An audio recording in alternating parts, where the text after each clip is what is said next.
English learners? Welcome back to English Pod. My name is Marco. And I'm Erica. And today we're bringing you the sequel of I'm Sorry I Love You. Part 2. Part 2. That's right. I guess a lot of our listeners enjoyed the first part. Mm-hmm. And since it was such a romantic dialogue and hit, we're bringing part 2. So it's even more romantic, and I'm sure everyone is going to find some great and useful language in it. That's right. We've got language that we use to talk about dates. A date, yeah. Mm-hmm. So useful language for when you're going on a date. That's right. Well, before we look at this date language, let's listen to the dialogue for the first time.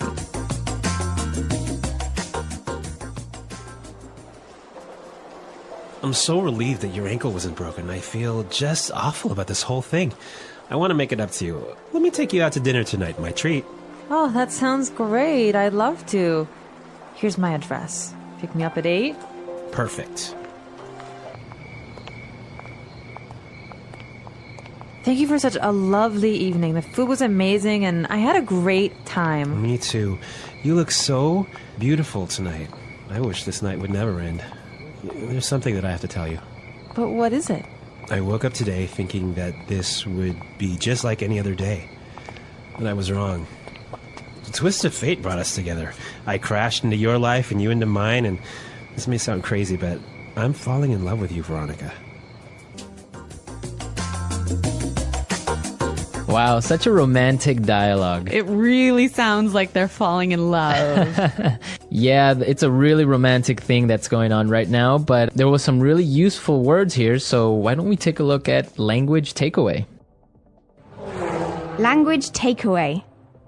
Today, we have 3 words for language takeaway, and the first one is relieved. Relieved. Relieved. So we have some great examples on how we use relieved, and I'm really sure you can understand the meaning from the sentences.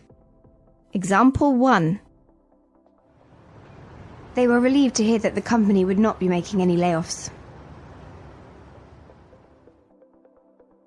Example 2. I'm so relieved to hear your voice. I was worried something happened to you.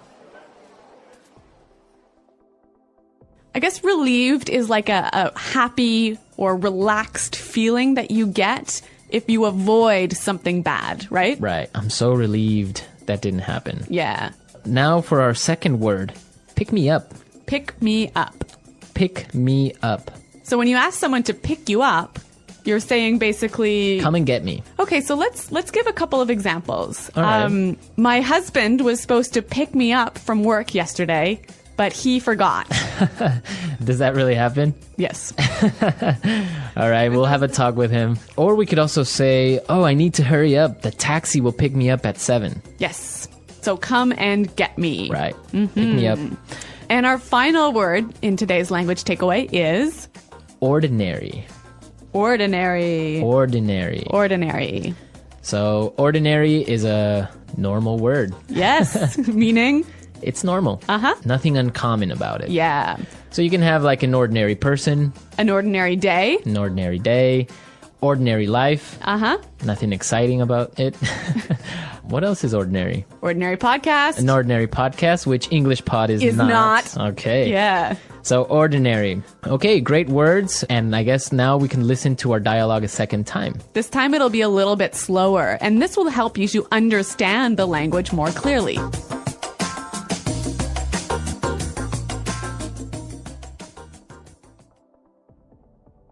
I'm so relieved that your ankle wasn't broken.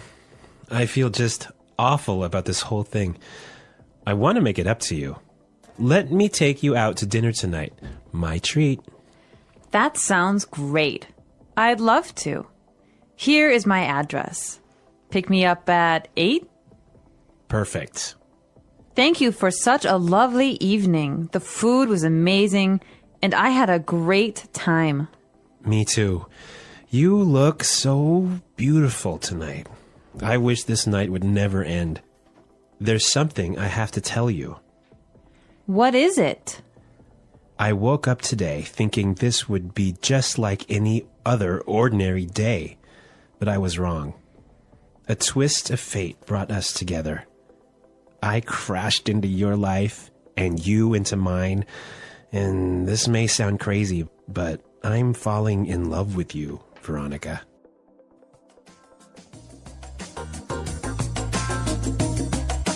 Okay, so we looked at some great vocabulary, and now we can look at some great phrases. So let's start with Fluency Builder. Fluency Builder. On Fluency Builder today, we have 3 great phrases. So why don't we just start with the first one? Yeah, the first one we heard at the beginning of the dialogue. Make it up to you. Make it up to you. Make it up to you. Okay, so we have some great examples on how we use make it up. So let's listen. Example 1. I'm sorry I forgot your birthday. How can I make it up to you? Example 2. I feel terrible for calling your mother fat. I want to make it up to her, so I got her these flowers.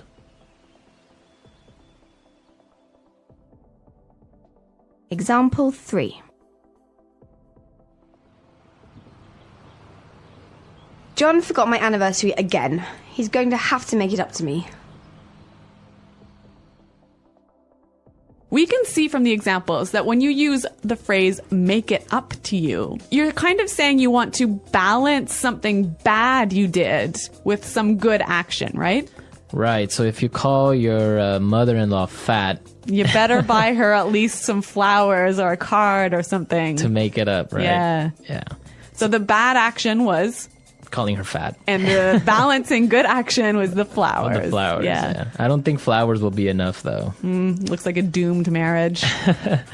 Okay, our second phrase, my treat. My treat. My treat. So we use this phrase when we want to say, I'll invite you. I'll pay for you. I'll pay. Uh-huh. Right, so I can say, hey, let's go get some beers. It's my treat. Ooh, thanks, Marco. So I'm paying, right? Yeah. My treat. And our last phrase for Fluency Builder, a twist of fate. A twist of fate. Twist of fate. A twist of fate. So, Erica, what is a twist of fate? A twist of fate is an unplanned event that has a big impact on your future or your life. Okay. Marco, can you give us an example of a twist of fate? All right. For example, okay, you're supposed to catch a flight to another country, all right? But you're late, so you miss your flight. Okay. And that flight crashes. Wow. Right. So that's a twist of fate. So yeah, it's like fate. It's like destiny. Yeah. You weren't supposed to be on that flight. Okay, so a twist of fate. A twist of fate. Great. On a happier note, let's listen to the dialogue a third time.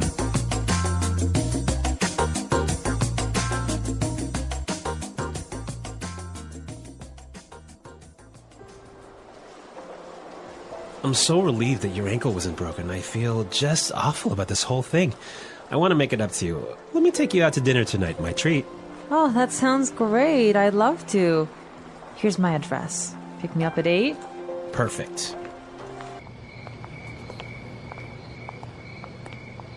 Thank you for such a lovely evening. The food was amazing, and I had a great time. Me too. You look so beautiful tonight. I wish this night would never end. There's something that I have to tell you. But what is it? I woke up today thinking that this would be just like any other day. But I was wrong. The twist of fate brought us together. I crashed into your life and you into mine, and this may sound crazy, but I'm falling in love with you, Veronica.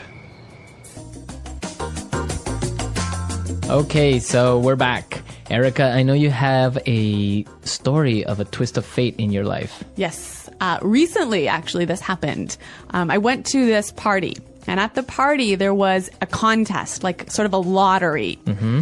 You could buy some tickets and win a prize. And the prize was a week-long vacation. Okay. So I went with some friends of mine, and they were tired. So they left early, and they gave me their tickets. And guess what happened? What happened? We won. We won the week-long vacation. Wow. Yeah, it was amazing. So that was a really lucky twist of fate for me. A lucky twist of fate. Yeah, that's a good story. Yeah. I'm sure it wasn't that good of a twist of fate for your friends. Yeah, but they were very generous and let me have the prize anyway. All right. Well, we want to hear your stories of maybe some type of twist of fate that you've had. Yes. Maybe love stories, maybe tragic stories, any story. I'm sorry. I love you. The words "I'm sorry" and "I love you" hold immense power. They are simple yet profound. Together, they express vulnerability, care, and connection. These words can heal wounds, strengthen relationships, and remind us of the importance of love and forgiveness in our lives. Let us explore these phrases deeply and reflect on why they matter so much. The meaning of "I'm sorry." Saying "I'm sorry" is not just about admitting a mistake. It is about taking responsibility. It shows that we care about the feelings of others and value the bond we share with them. When we say "I'm sorry," we are not only expressing regret, but also showing humility. Humility is the ability to accept that we are not perfect. We all make mistakes. We say things we do not mean. We hurt others, sometimes unintentionally. But when we say "I'm sorry," we open the door to healing. We acknowledge our actions and their impact on others. Apologizing is not always easy. It requires courage to admit we were wrong. It requires strength to face the hurt we may have caused. But when we say "I'm sorry," we give the other person a chance to forgive us. Forgiveness is the beginning of a new chapter in any relationship. The power of "I love you." "I love you" is one of the most beautiful phrases in any language. It is not just a romantic expression. It can be said to family, friends, or anyone we deeply care about. These 3 words remind us that we are not alone. They show that we are valued and cherished. Love is a bond that connects us to others. It is not just about saying the words, it is about showing love through actions. True love is patient, kind, and understanding. It accepts people as they are, with all their flaws and imperfections. Saying "I love you" can brighten someone's day. It can make them feel special and appreciated. In moments of difficulty, these words can provide comfort and strength. Love gives us the courage to face challenges and the hope to keep going. Combining "I'm sorry" and "I love you." When we say "I'm sorry, I love you," we are expressing 2 powerful emotions at once, regret and affection. This combination is a bridge between pain and healing. It acknowledges the hurt while also reaffirming the bond of love. These words are especially important in times of conflict. When we hurt someone we love, saying "I'm sorry" is the first step toward rebuilding trust. Adding "I love you" shows that despite the mistake, the love remains strong. It reminds the other person that they are important to us. Why these words matter. Life is full of ups and downs. Relationships are no different. There will be moments of joy and moments of disagreement. But what keeps relationships strong is the willingness to apologize and the commitment to love. Saying "I'm sorry, I love you" requires emotional maturity. It shows that we value the relationship more than our ego. It is a way of putting the other person's feelings above our pride. This selflessness is what makes relationships thrive. These words also teach us about forgiveness. Forgiveness is not just about letting go of anger. It is about giving someone another chance. When someone says "I'm sorry, I love you," they are asking for that chance. They are saying, "I made a mistake, but I still care." A universal message. "I'm sorry. I love you is not limited to romantic relationships. It applies to all kinds of bonds, parents and children, siblings, friends, colleagues, and even strangers. It is a reminder that we are all human. We all make mistakes, and we all need love. In a world that can sometimes feel divided and cold, these words bring warmth and connection. They remind us that relationships are worth saving.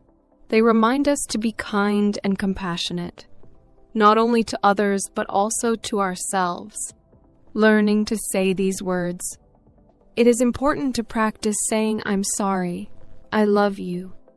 Start with small steps. When you hurt someone, even in a small way, take responsibility and apologize. When you feel love for someone, do not hesitate to express it. Sometimes, we fear that saying I'm sorry makes us weak, or we think that saying I love you will make us vulnerable. But the truth is, these words make us stronger. They build trust, deepen connections, and create a sense of belonging. Conclusion. I'm sorry, I love you are words that can change lives. They can mend broken relationships and make strong ones even stronger. They teach us about forgiveness, humility, and the importance of love. So, do not wait for the perfect moment to say these words. The perfect moment is now. Life is short, and relationships are precious. Say I'm sorry when you need to. Say I love you often. And when the time comes, do not be afraid to say both. These words may be simple, but their meaning is profound. They are a gift you can give to others and to yourself. Let them be a part of your life, and you will find that they can make the world a brighter, more loving place.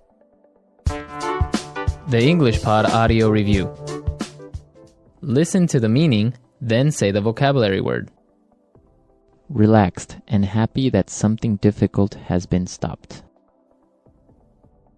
Relieved. Do something good as a balance to a bad or hurtful action. Make it up. I will pay. My treat. Go somewhere in order to get someone or something. Pick up. Normal. Ordinary. Unplanned events that have a big impact on the future. Twist of fate. Hit something causing serious damage. Crash. Start being in love. Fall in love. Go on a date. Invite or ask someone to go on a date. Ask you out. Invite someone to go and do something. Take you out. Decline an invitation. Turn down. An expression to show excitement about something. Look forward to. Be in a relationship with someone.